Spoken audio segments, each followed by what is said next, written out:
AI is the technology of the future, but it's fraught with perils and risks. One of those is privacy. Anything you type into the chatbot, be it Gemini or Grok or ChatGPT, well, we just don't know what's happening with that data now, do we? But there's a way around that. We're going to talk about that coming up right now. Welcome to Tech Topics brought to you by Cybervenger. We help keep small businesses stay protected and compliant with cutting-edge cybersecurity and IT solutions. All right, so AI takes your data, as your questions and your prompts, and processes it and does Lord knows what with it.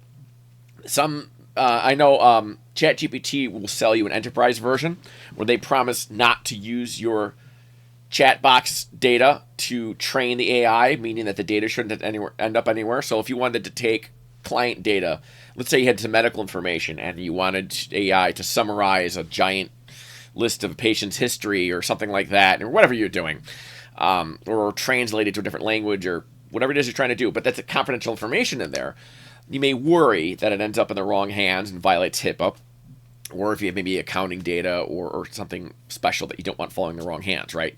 Well, they promise, but how good is that promise? Me, personally, I think the promises of big corporations aren't worth the paper they're printed on, because if they break that promise, how would you even know? And then how would you prove it in court? And then how much is it going to cost you to hire a team of lawyers to beat their team of lawyers? Yeah, it's better just not to have that data out there in the first place. So what we can do, however, is run AI on our own built-in platform. Now, it's expensive to buy the graphics cards necessary in order to build an AI system. AI uses graphics cards. Same kind of math, different function than graphics, obviously. But if you want to do an LLM, a large language model, you need graphics cards. It's language, it's text, but yes, you need a graphics card for those who don't know. And those are expensive. These are $1,000 cards. Sometimes you need 2 or 3 of them to make it perform reasonably well. That's a lot of money for a person at home. But what you could do is you can rent computers on the internet in the cloud that has these GPUs in them. And because you're building the operating system, you're still in control in a way that you wouldn't be by using somebody's pre-canned application. And today, we're going to build one of those in a cloud service called Paperspace. So we're going to check this out right now. Okay, so here we are already at Paperspace, logged into my account. Quick explanation of the 2 different options here. You've got Core and you've got Gradient. Gradient is for, well, I'm not entirely sure what Gradient does. It has some like pre-built AI stuff that I'm not even sure how to use, so I'm not going to demo it in this video. Core is where you are running a virtual machine. They're leasing you just the hardware, and the operating system is entirely under your control. They give you one that's preloaded, but you have a root password and you can do whatever the heck you want with it. They don't have access to it after that. In fact, you create the keys and how to access it. So you choose Core, and then just to give you a brief overview of what the other options are, templates are so you can create machines that are all similar and identical and whatever. Drives or extra storage. Network if you want a private network where these machines can talk to each other. Public IPs if you want to get to it from the internet, want to host a website, want to host whatever. VPNs so you can securely connect to that network and all that stuff. And you'll see here I already created a machine, and I chose a RTX 4000 hourly cost. And we're going to go ahead and walk through how to create a machine here. But before we do, we have to create SSH keys or we will not be able to log in. You connect to these machines by SSH, by command line. So if we go up to the top right here, go to our account, and we go down to our status. No, where is it? Your account. Go to your account. That's not where I'm at. Hang on. Yes, no, that's where I'm at. That's where I need to be. Here's your profile. You can change your password, blah, blah, blah. But what you want is under here, SSH keys. And you can create a new SSH key that you use to log in. Now, how the heck do you do that? Well, we'll go through that next. That's a key part. Again, you won't be able to connect to these virtual machines without a proper SSH key. So if you add a new key, you'll see here, you can give it a name. Something. Yeah. I know I spelled it wrong on purpose. And then you pasted the key. What you use to generate the key is keygen.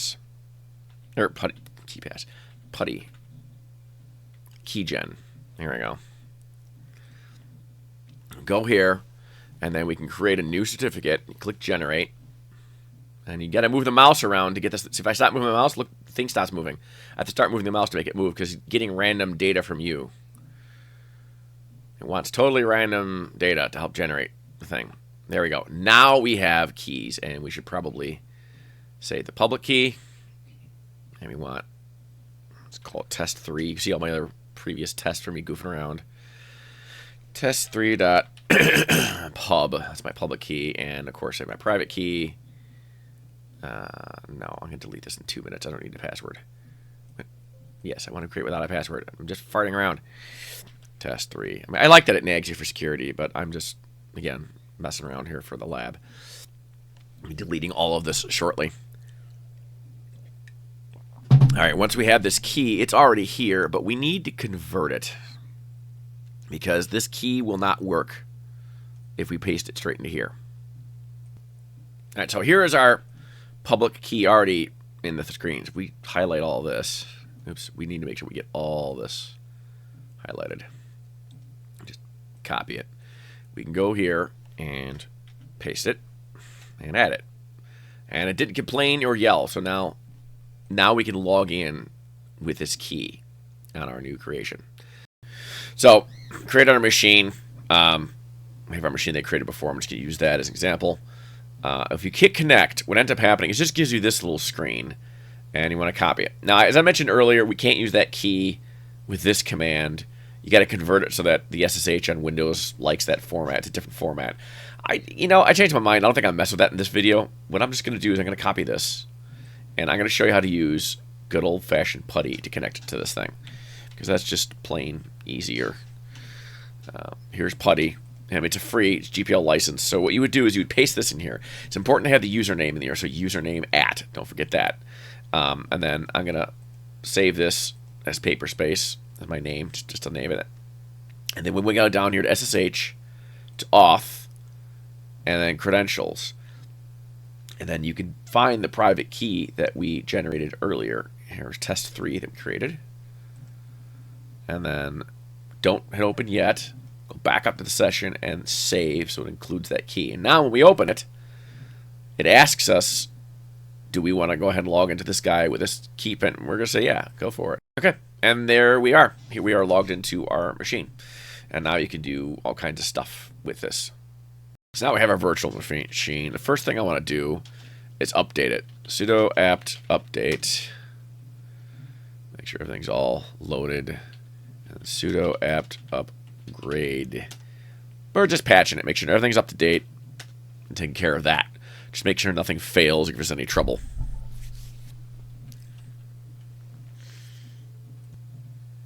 Okay, so yeah, there's our kernel. We're going to go ahead and let it reboot. And then we'll upgrade all the stuff to go with the defaults here. Okay, so now that we updated, we can install the prerequisites and systems.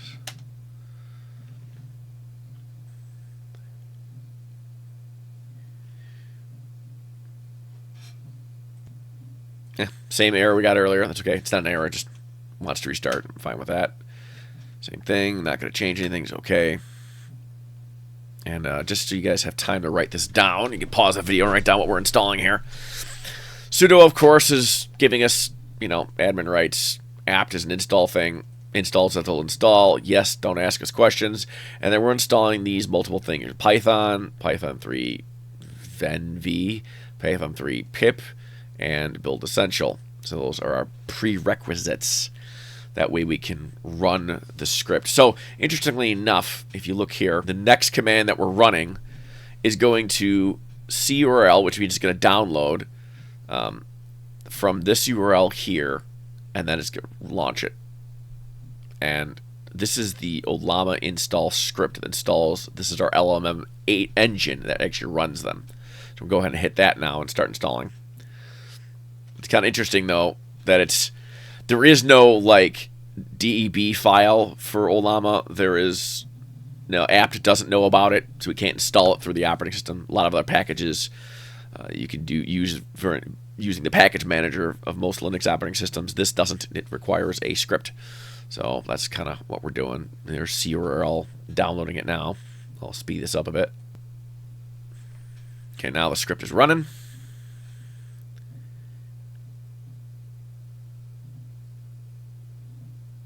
It looks like it's adding additional prerequisites all on its own.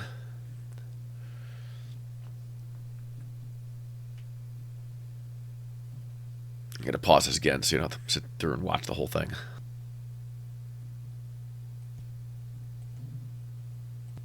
Okay, and now Ollama is physically installed. So now what we want to try and do is download a model for it to run.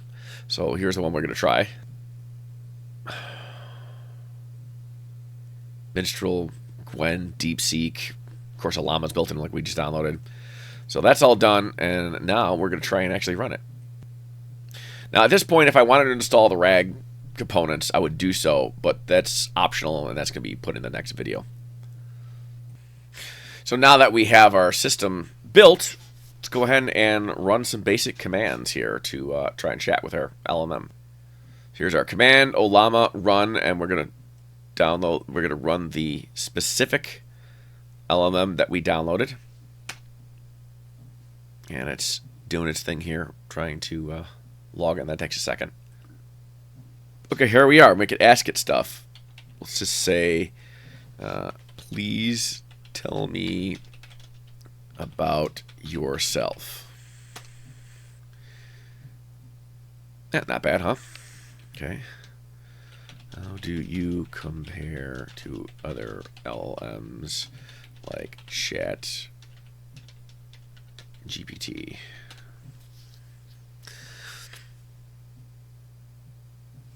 All right, so it knows some basic stuff. We can do other AI things like please give me a page-long description of an orange.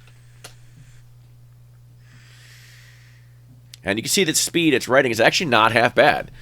I mean, it's really on par with ChatGPT because it's a little short of a page. And it's not, this particular LLM is maybe not as powerful as ChatGPT, but it does a lot of different things. We can hand it documents. We can process things. And the best thing of all is all the data we put in here stays on our machine. We can do anything we want.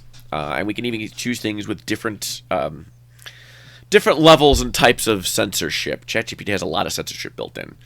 I wonder if we can even ask it that. What types of politically sensitive topics do you censor?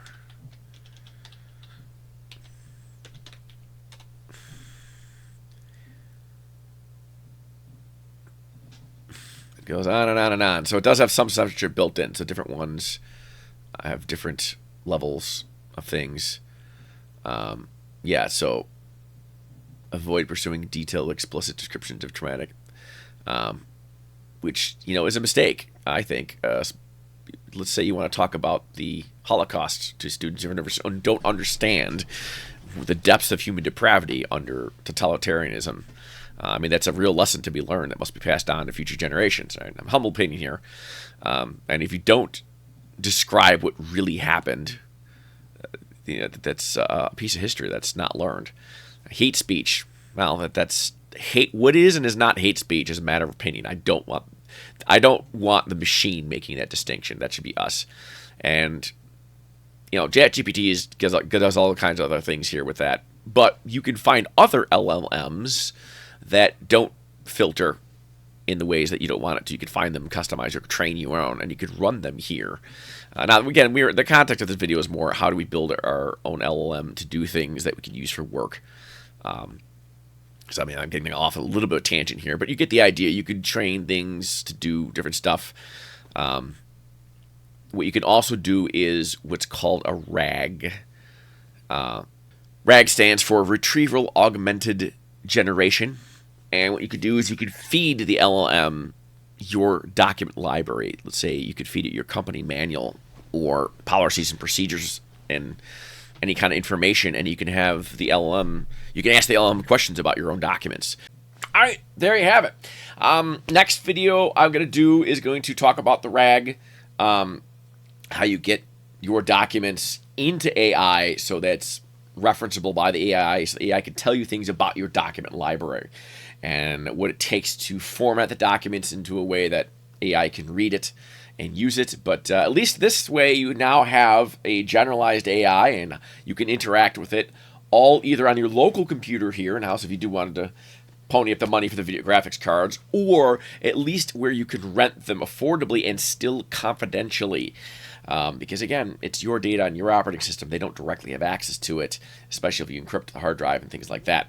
Hope that video was helpful, and we'll see you all in the next one. Thanks for watching. We hope this video has provided valuable information to you. Be sure to share this video with other small business owners to spread the word about the importance of cybersecurity. As always, don't forget to like and subscribe for more videos like this. If you want more information about cybersecurity, visit us at www.cybervenger.com.